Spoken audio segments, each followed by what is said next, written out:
చీడివలస గ్రామస్తులకు ప్రభు యేసుక్రీస్తు పేరిట శుభములు పలుకుతున్నాను. ప్రియులారా, మరి దయచేసి యేసుక్రీస్తు నామములో మీకు అందరికీ శుభములు కలుగునుగాక.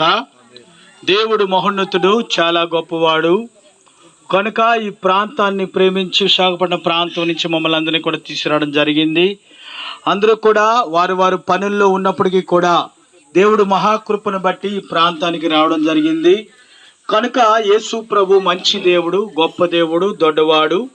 యేసు ప్రభు కృపా సమృద్ధి కలిగినటువంటి వాడు.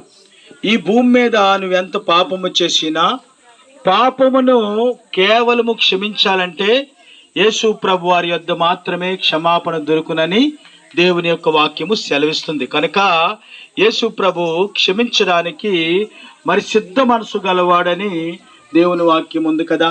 ఈరోజు క్షమించేటువంటి అధికారము ఈ భూమి మీద ఎవరికైనా ఉందంటే నీ దగ్గర వాళ్ళకి కానీ నీ బంధువులకు కానీ ఎవరికి కూడా లేదు. ఎవరికి ఉందంటే కేవలము యేసు ప్రభు వారికి మాత్రమే క్షమించే అధికారం ఉంది. కనుక ఎంత పాపినైనా క్షమించే దేవుడు యేసు ప్రభు వారు. నువ్వు ఎంత మరి ఎటువంటి వ్యతిరేకమైనటువంటి స్వభావం కలిగి ఉన్నా ప్రభువా నన్ను క్షమించవంటే యేసు ప్రభు వారు క్షమిస్తారు. అయితే ఈ భూమి మీద రెండు మార్గాలు ఉన్నాయి. ఒకటి జీవము, రెండోది మరణం.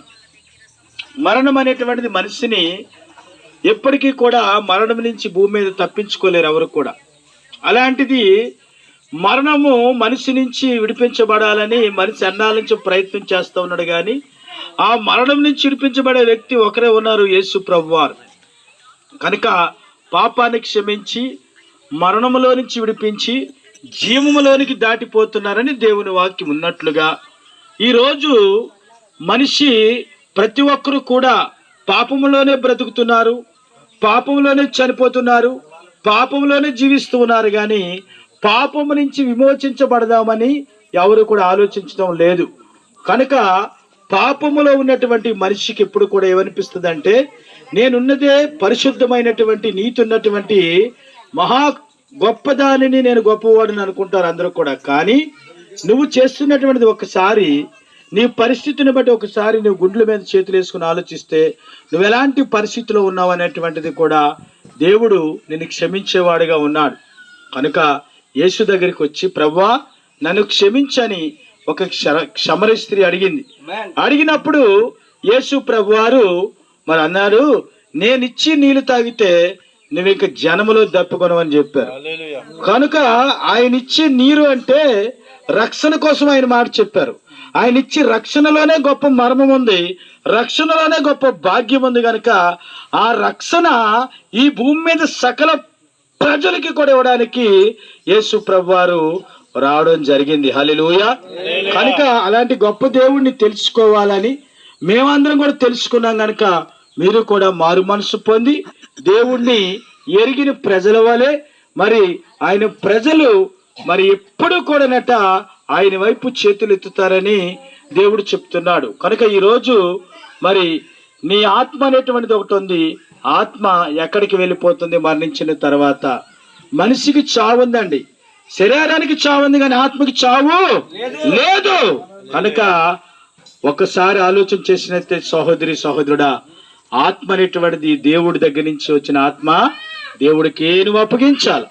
అలాంటిది నీ ఆత్మని ఈ భూమి మీద అనేకమైన ద్వేషాలతోని, అనేకమైనటువంటి పనికిరాని అలవాటులతోని, మత్తు పదార్థాలతో నింపేసి దాన్ని పాడు చేసి చీకటమయం చేసుకొని దేవుడికి దూరం అయిపోయి అనేకమైన విషయాల్లో నశించిపోతున్నావే. ఓ మానవుడా, ఓ సహోదరుడా, యేసు నిన్ను పిలుస్తున్నాడు, నిన్ను పరిశుద్ధిగా చేస్తానంటున్నాడు. నేను పరిశుద్ధిని కనుక నిన్ను కూడా పరిశుద్ధిగా చేస్తాను, నా దగ్గరికి వస్తావా, నా దగ్గరికి వస్తావా, నేను క్షమిస్తాను అని యేసు నిన్ను పిలుస్తున్నాడు. దినమెల్ల కూడా ప్రభు నిన్ను పిలుస్తున్నాడు. ఎవరు నిన్ను ప్రేమించరు, యేసు మాత్రమే నిన్ను ప్రేమించుచున్న దేవుడు. కనుక ఇదే రక్షణ దినము, ఇదే అనుకూల సమయము. కనుక యేసుని ఎరిగిన ప్రజల వలె జీవిద్దాం, యేసుని నమ్మిన వారి వలె జీవిద్దాం, యేసులోనే కొనసాగుదాం. యేసు ప్రభు ప్రేమ అమృతములాగా ఉంటది, జుంటు తేనె దారలాగా ఉంటది. అమ్మైనా నాన్న అయినా నిన్ను విడిచినేమో గాని యేసయ్య మాత్రమే నిన్ను చేరదీసే దేవుడు కనుక ఆయన చేరదీస్తానంటున్నాడు. ఈరోజు సహోదరి సహోదరుడా, నువ్వే పరిస్థితిలో ఉన్నా ఒక్కసారి తలలు వంచుకున్నట్లయితే నీ కొరకు ప్రార్థన చేస్తాం. కనుక అందరూ కూడా తలలు వంచండి, ఈ ప్రాంతం అంతా కూడా రక్షింపబడేలాగా. స్తోత్రం స్తోత్రం స్తోత్రం. సకల ఆశీర్వాదములకు కారణభూతుడు మా ప్రియ పరలోకపు తండ్రి, ఘనమైన నామానికి వందనాలయ్యా. ఇగో ప్రభా, ఉదయకాలం నుండి ఈ సాయంత్రకాలం వరకు ప్రభానైనా ఆయా గ్రామాలు ఆయా ప్రభానైనా పల్లెలు తిరిగి మేము ఈ రాజ్యవ్యాప్తి కోసమే ప్రభానైనా మేము పాటుపడిన ప్రయాసము వ్యర్థము కాకుండా ప్రభానైనా ఆయా ప్రదేశాలు ఆయా వ్యక్తులతో మమ్మల్ని కల్పించావు. నీకు వందనాలు అయ్యా. మేము కరపత్రిక ఇచ్చిన ప్రతి చేతిని దీవించండి, తీసుకున్న చేతులను దీవించండి, అభివృద్ధి పరచండి, ఆశీర్వదించండి. ఆ మాటలు ప్రభావ అమూల్యమైన మాటలు చదువుకొని నిజ రక్షకుడు మీరే అని తెలిసి నీ పాత సముఖంలో వంగన ప్రతి మోకాళ్ళు వంగబడిలాగిన వారితో ప్రభావం మనుషులతో వారి దర్శనాల ద్వారా మాట్లాడి దర్శించండి. నీకు వందనాలు. ఏ కుదరని రోగమైన ప్రభానైనా మేము ఏ ప్రాంతాలైతే దర్శించామో ఆ ప్రాంతాలని స్వస్థపరచబడునుగా కానీ అక్కడ ఉన్న వ్యక్తులు స్వస్థపరచబడుదురుగా కానీ వందనాలు అయ్యా. వారి పాడి పంటలు అభివృద్ధికి చెందుదురుగా కానీ వందనాలు. ఇగో తండ్రి, చివరిగా ప్రభు ఈ గ్రామంలో మేము దర్శించాం తండ్రి, నీకు వందనాలు. ఉదాహరణ ద్వారా అమూల్యమైన మాటలు విన్నారు తండ్రి ప్రభా. విన్న ప్రతి చెవు ఆత్మ వారి మనస్సును గ్రహించలాగిన సహాయం దయచేయండి. నీకు వందనాలు అయ్యా. గొప్ప దేవుడా, ఈ యొక్క ప్రభానైన ఈ గ్రామంలో ప్రభా నిదాసుల ద్వారా మేము తెలియపరచబడింది ప్రభా. కొన్ని గృహాలు కొన్ని కుటుంబాలు ప్రభా నీ రక్షణ లేదని వరంతగానో మతనం పెడుతున్నారు ప్రభా. నీకు వందనాలు. ఆ యొక్క గృహాలని ఆ యొక్క కుటుంబాలను దర్శించండి. నీకు వందనాలు. వారికి కూడా మాకు దొరికినటువంటి రక్షణ వారికి కూడా దొరికిలాగిన సహాయం దయచేయండి. నీకు వందనాలు. మాకు ఇచ్చినటువంటి గొప్ప ఆనందం వారు కూడా ప్రభానైనా చవి చూచుతురుగా కానీ నీకు వందనాలు. గొప్ప దేవుడు, ఆ కుటుంబాల్లో ఉన్న వ్యక్తులతో తల్లిదండ్రులతో మీరు మాట్లాడండి ప్రభా, బిడ్డలతో మీరు మాట్లాడండి, దర్శించండి. నీకు వందనాలు. మీరే ప్రభాన కార్యం జరిగించండి ప్రభా. మా ప్రయాస మాది ప్రభానైనా మా ప్రయాస వ్యర్థము కాకుండా ప్రభా సమస్త కార్యము మీ మూలముగా జరుగును కాక నీకు వందనాలు. గొప్ప దేవుడానికి స్తుతులు స్తోత్రాలు చెల్లించుకుంటున్నాం.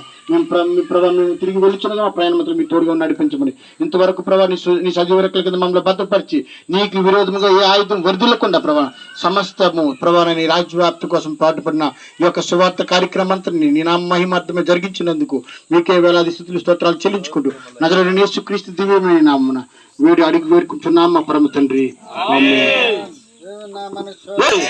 రాజుల రాజుకే, ప్రభుల ప్రభుకే.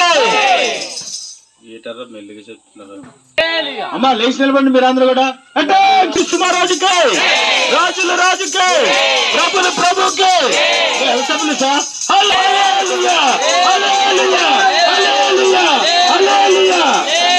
అని చెప్పాల.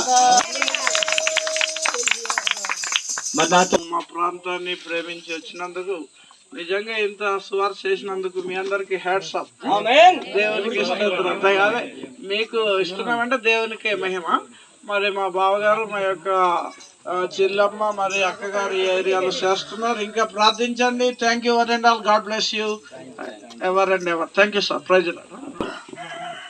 అద్భుతమైన పరిచర్యను మీ నామానికి మహిమకరంగా జరిగించినందుకు స్తోత్రాలు. నీ ప్రణాళికనైనా నీ చిత్తం, నీ ఏర్పాటు. రాత్రి చాలాసేపు వరకు కరెంట్ లేని పరిస్థితులు అయితే నీ సన్నిధిలో మేము ప్రార్థించాం నీ పని జరగాలని.